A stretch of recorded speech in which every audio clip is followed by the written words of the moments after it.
Yeah. Let me just make this point. There is an innate position that a person is born believing in one God, a creator. Yeah. So Olivia Petrovich has had this study. Yeah. And then you then went on to say, just rephrase. When I said study, you said, is that science? I said yes. And you say? They're not the truth, I mean. Science is not the truth. Yeah, it's just a method of understanding knowledge. Yeah, but science is not truth. No. So just unpack that for me. Nothing scientific is true, or some things in science are true. Science is a way of understanding knowledge. So when that you means go to it is. College and university to understand certain things. It doesn't give you the proper truth. I mean, you never get the truth. So you study it. Yeah. It's a method, but it doesn't give you the proper truth. Yeah, because there can be another theory in 5 years' time, in 10 years' time, 20 years' time. There can be a better theory. No, but if a new theory comes, it doesn't mean the previous one is false. But it's not false, but it's a better theory than that. Means it's not the. It might not always be better. Huh? It might not always be better. It can be. I mean, like Yeah, it can be, no problem. Okay. So you have a problem with science, yeah? I have a problem with science. Science is good for us, but it's not the ultimate truth. Just like religion, which we don't have all the answers to all the questions. Science also doesn't have all the answers to all the questions. In fact, Moses, you know Moses, yeah? We're on the same page with that. If you look at the philosophy of science. Yeah, I did study philosophy of science. You did, yeah? That's my guy right there. So, yeah, with philosophy of science, I agree with you with that notion that science doesn't hold absolute truth. But would you also agree that the laws in nature have to be threefold? Yeah? The laws in nature have to be stable, they have to be uniform, and they have to be regular. Break it down? I have broken it down. So uniform, so in other words... Stable, you said stable? Yeah, I can't break down stable any more than it is. Yeah. What is stable? Well, break it down. I mean. So, for example, if I'm holding this bottle out, it's not going to randomly explode one day. Because we do believe in science enough to believe that there are certain things in nature that have to be stable, they have to be uniform, and they have to be regular. Yeah. So there's no one on this planet that can deny those three things. I can deny. Go ahead. I mean, if you deny, nature stable? I don't think so. The nature is stable. Okay, you have earthquakes, you have cyclones, you have tsunamis. Is it stable? Okay, but in that definition, you're saying nature is earth, and when earth cracks, it makes it unstable. Yeah, the volcanoes you have. But nature is not earth, though. You realize that, yeah? You're going into science, I think. No, we're going into common sense. You're saying, no, I'm telling you why, Moses.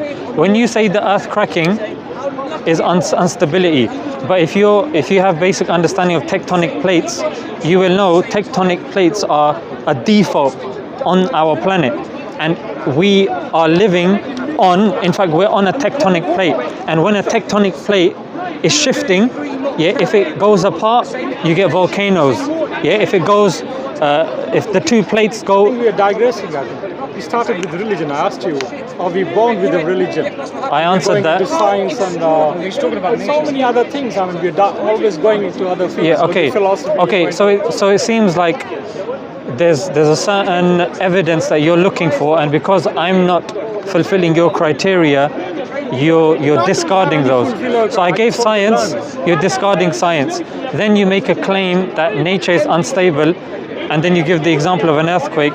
I'm just educating you about tectonic plates, and then and then you're saying we're going on a tangent. No problem. Maybe elaborate your point, so maybe I've misunderstood you. No, but you didn't answer my question. Are human beings born with a religion? Am I born a Muslim? Am I born a Christian? I answered that. Hindu? I answered that. When I was born. Yeah, I answered that. Yeah. What did you? I said yes, we are. We're born upon. So you were born Hindu when you were born, when you were a baby? No, I didn't say Hindu. I said we are born with a natural inclination to believing in one God. And then you said, "Is there?" Wait, let me finish. And then you said, "Is there proof?" Now I assumed by proof you meant science. Then I gave you a study, you weren't happy with that. Now then, coming back to this point, this is a theological understanding that we are born believing in one God. What's your response to that? I don't think so. How did you come to the conclusion that there is one God? What is your source? Logic, common sense. Logic. Common sense. Everyone standing here has logic and common sense.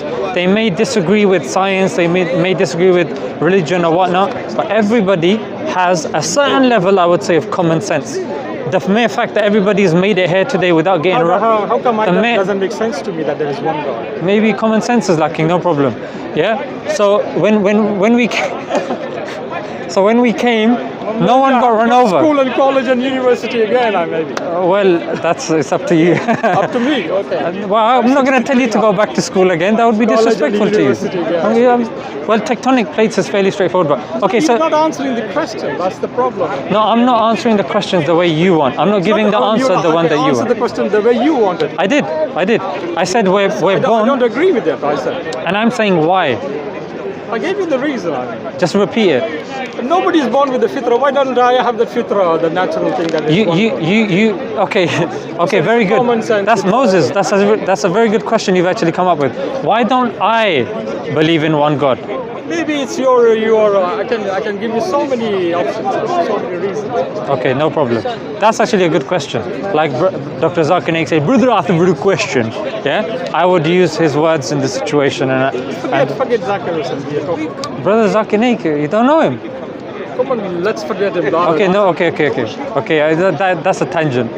So, what the issue that you have is why don't you believe in one God? And I will say the fitrah gets changed based upon a person's culture and society. Thank you. Good luck to you. Okay, he's convinced.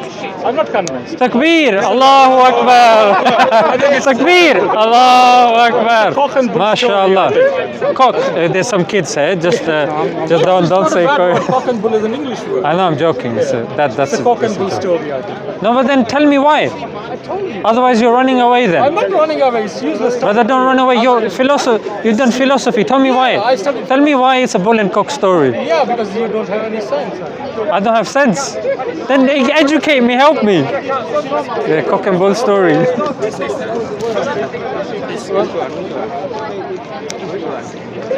One more takbir. Takbir! MashaAllah. Who is this? MashaAllah. There is one there. Where? You're right. Oh, sorry. Ways to be grown. Is that the sfdawah boys, yeah? SF